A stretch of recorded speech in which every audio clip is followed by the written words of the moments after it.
Hello everyone and welcome to Alley Ridge. Today we're going to be talking about Hackintoshes because I built a $250 Hackintosh, kind of. Long story, but let me explain.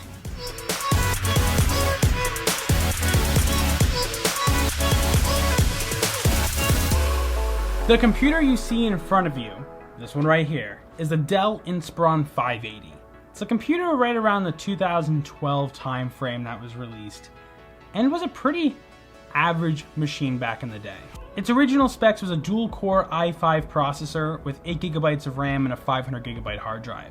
Definitely not a gaming machine by any means though. Now you may be saying, how does this matter to building a Hackintosh in 2018? And that's a really good point.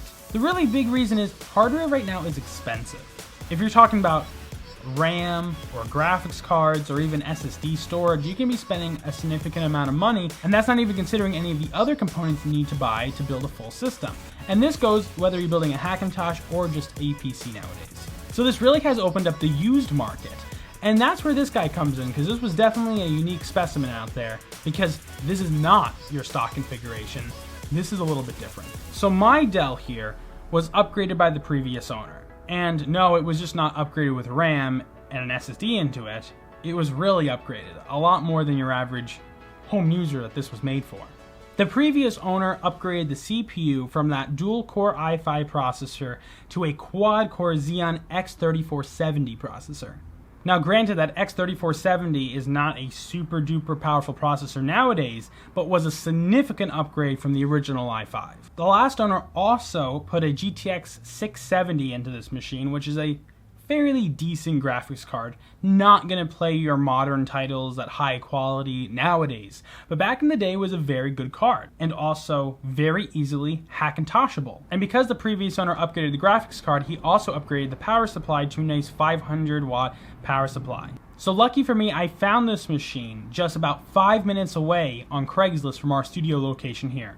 Paid cash, $250, was able to bring it home, and my immediate thought was, let's Hackintosh this.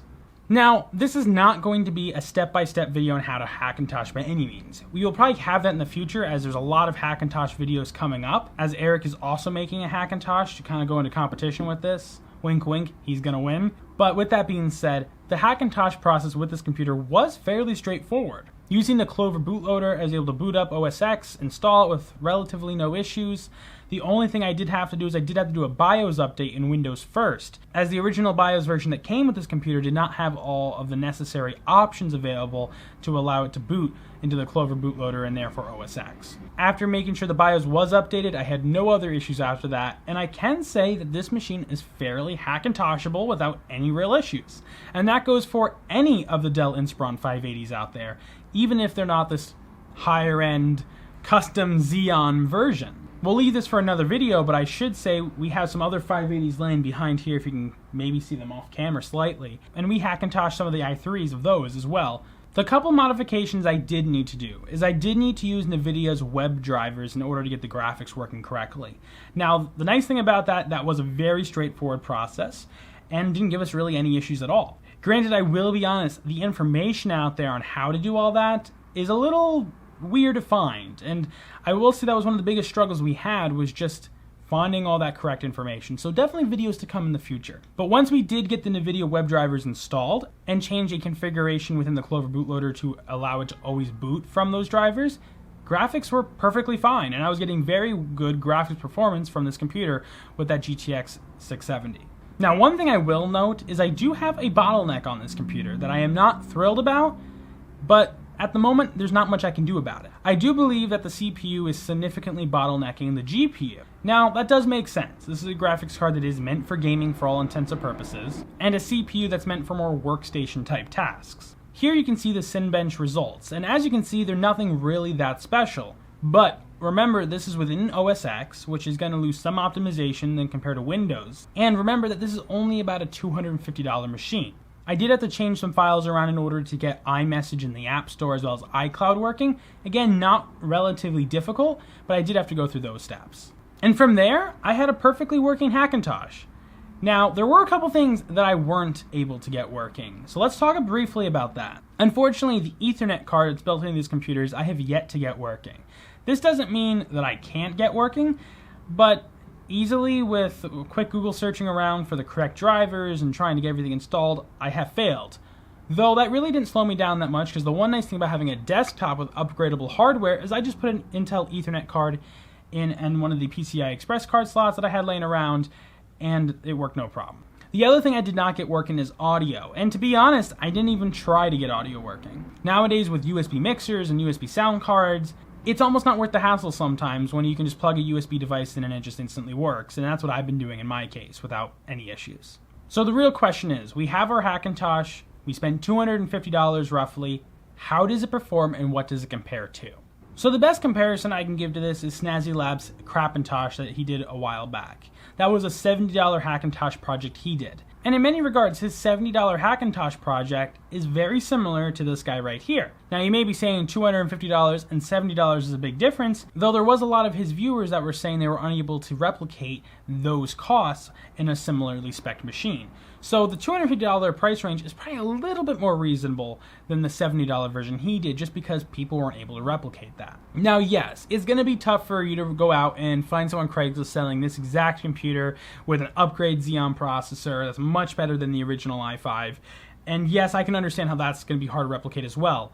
But you can definitely find parts around this, even if you do have to put some things together yourself and do a little more of the hard work for around that same price range. $70 is not a lot to work with when you're looking at hardware, especially on Facebook and Craigslist and places like that, as people are always asking too much for things. But comparing Snazzy Labs' Craigslist in Cinebench, you can see our results as well as his. He did do a little bit better in Cinebench. Comparing my results in Cinebench with Snazzy Labs' Craigslist, he did do a little bit better when it comes to CPU performance.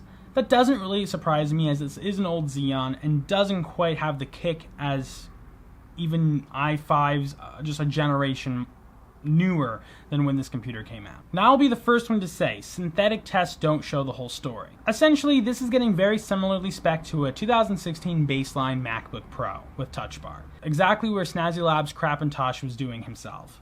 Yeah, respect a little bit lower than him, and yes, we did pay significantly more, but we got a machine that's definitely more replicable, and a machine that is really stable in all reality. I'm having very little issues, and I think a lot of that has to do with the graphics, as this is a very easily supported graphics card. Though older, it still gives enough power with modern features like video editing and Final Cut Pro. And I was successfully able to edit 4K video without too much of an issue. Now, I did have some weird stuttering issues, which I think resulted as a CPU bottleneck. Unfortunately, the GPU could be helping a little bit, but like I said, I'm definitely getting some GPU performance issues because of the CPU throttling things. But even in those 4K situations where it's not quite as smooth as I'd like it to be, making a proxy in Final Cut Pro fixed that right up. So just for day-to-day applications, as well as doing some light editing even in 4K with Final Cut Pro, there's nothing really you can't do with this thing. And that's kind of where I want to end this video. Right now, this is my daily driver here in the office. And it's not that it needs to be. I have a $2,000 Alienware laptop that was my daily computer, which could kill this thing and does on paper.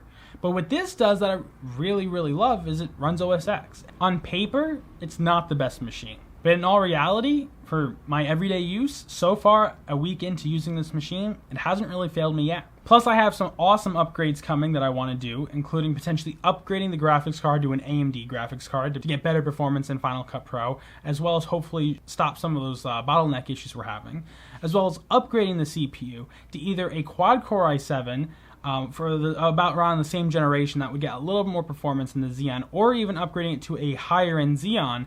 Not sure what direction I want to go with that yet, but I'll have those updates to come. And like I said, Eric's working on his own Hackintosh, which on paper, once again, is going to destroy this. But we're going to be doing a head-on-head comparison in a couple upcoming videos. And we'll go more over video editing results and really seeing how this thing stacks up to a more fully functional, purposely built Hackintosh. Well, if you guys have any questions, comments, feedback, or whatever, make sure you leave them down there. We will also have a list of parts as well as this computer information in the description below. So if you want to go check it out and try to build your own, definitely want to make sure we make that easy for you guys. And if you want to see any more Hackintosh videos, make sure you give this a thumbs up and let us know in the comments below. Thanks for watching, guys, and we'll see you guys tomorrow.